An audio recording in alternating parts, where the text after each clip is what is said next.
What's going on, YouTubers, gamers and hobbyists? Welcome to another episode of There Is Only Warhammer, and this time we're looking at Genestealer Cults. Now I'm quite interested in this. Haven't seen it yet, but I'm going to look at the screen whilst I do this. And so, faction focus, Genestealer Cult. Tyranid sounded okay. Sounded like we got a better deal than Orcs, that's for sure. But let's have a look at Genestealer Cults, as they will work heavily with Tyranids, and as you may or may not know, Tyranids might be my favourite faction anyway. So let's see what it says. What was that? Something in the shadows. Phew. It's only Reese from the SoCal Open, back to tell us about the insidious Genestealer Cults in the new edition of Warhammer 40,000. Available to pre-order on June the 3rd. Hurry up and get it already, you know. From the shadows, the Genestealer Cults come to sow dissent and distrust. They undermine the foundations of the Imperium from within to prepare the way for the Great Devourer. And then they basically get, dumped upon from a quite a high height, don't they? So, yeah. Anyway, looking good there. Nice picture. Genestealer Cults are both a new and old faction. They've got their roots way back in the mists of Warhammer 40,000 history, but have recently made their triumphant return to the game. Good. Genestealer Cults were largely defined in their playstyle through their very cool and characterful cult ambush special rule. That is still true in the new Warhammer 40,000 as well. Let's just get rid of that. Excuse me. Right. There we go. Anyway, that was new. That is still true in the new Warhammer 40,000 as well.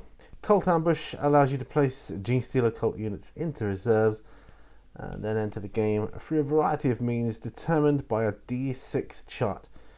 These range in effect from coming onto a table edge to being able to appear anywhere on the table more than 9 inches away from any enemy units, but being able to move as well, allowing you to get extremely close to enemy units, shoot and then charge them as well.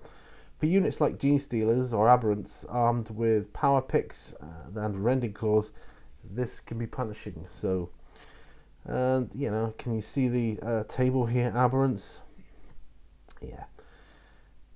So, Aberrant, movement 6 inches, weapon skill 3+, ballistic skill 6+.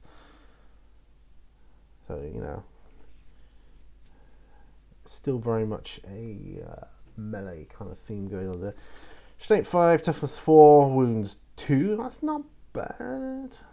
Tax 2, leadership 7, save 5+. And it all depends, of course, on the cost. I mean, it's got 7 power, but I don't know how the whole thing is going to be. How many, 7 power points, but how does that correlate to everything in the game? I don't know yet. We'll see. But interesting. Weapon power pick. It's a melee weapon, for both range and type. Strength is user, AP -2, D3 damage. No abilities. Okay. Speaking of Genestealers, if you thought they were deadly in the Tyranid army, they are even more flexible with Genestealer Cults due to the cult ambush rule as stated above. Combined with the Patriarch, they just hit as hard as the Broodlord and Genestealers do with Tyranids. But with Genestealer Cults, the Patriarch also allows nearby units to ignore morale and he benefits from the unquestioning loyalty special rule which all Genestealer Cult characters possess. This allows them to avoid taking a wound on a 4+, as a minion sacrifices its life and jumps in front of the attack. This makes these characters extremely durable and even helps them survive things like sniper fire, which is cool. Like that. Okay, another nasty trick the Genestealer Cults have is their mass hypnosis psychic power, which prevents an enemy unit from firing Overwatch. Makes them strike last in combat even if they charged and gives them -1 to hit. Ouch. That leaves an enemy unit in a very compromised position as the minions of the 4-armed Emperor emerge from ambush and then run them through in melee. Yeah, I'm gonna have to get myself some Genestealer Cults, I think, just because.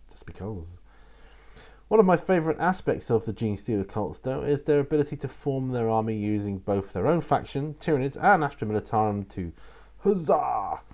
Due to the way that allies worked in the previous edition, making an army that mixed Genestealer Cult units and Astra Militarum wasn't always straightforward. These are, of course, not real Astra Militarum, but devoted followers of the cult who have turned from the Emperor's light and betrayed their fellow man. The way it works in the new Warhammer 40,000 is really fun. You can take one Astra Militarum detachment for each Genestealer Cults detachment in your Battleforged army. They need to be entirely comprised of units with their respective keyword, but this allows incredible amounts of diversity in your army that is also quite characterful. Cool. Liking the sound of that. You're going to get me some Genestealer Cults, okay? But you won't always need to sneak into the Imperial motor pool to hijack their vehicles. The Genestealer Cults have access to some fantastic mechanised war machines of their own. The Goliath Rock Grinder is one of my favourites. Yes, I do like the look of that. Yeah, I really do like the look of that. That is an awesome bit of kit.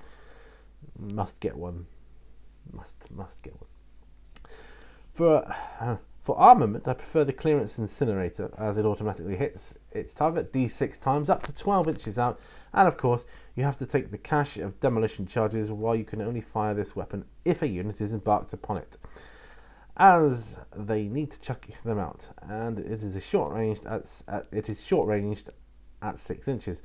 Boy does it pack a punch. D6 shots, strength 8, AP -3, and D3 damage per hit. That's no joke. If anything survives that, you can ram them with the Drill Dozer for melee for a possible 6 plus D3 strength, 8 attacks from an AP of -2 and D3 damage per hit. Gotta get one of them as well. While there is loads more to cover, we are out of time for the day. Genestealer Cults have a unique playstyle in their Warhammer 40,000 that will be both fun for the general commanding the army and tactically challenging for the player on the other side of the table. Well, you know, looking down here, it's looking pretty good.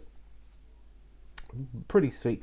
I mean, you know, I'm not asking to be playing a top tier army myself, but, you know, I'm liking, liking the sound that I'm thinking I'm above the halfway mark here. It's certainly sounding that way. So, you know, if I can just get me one of them, get some Genestealer Cults going. I do like the way it's comprised of Astra Militarum. That's a pretty neat trick. And, yeah, faction-focused Genestealer Cults. That was that. Remember, all brushes lead to war. I will see you on the next video, and bye for now, folks. Bye bye.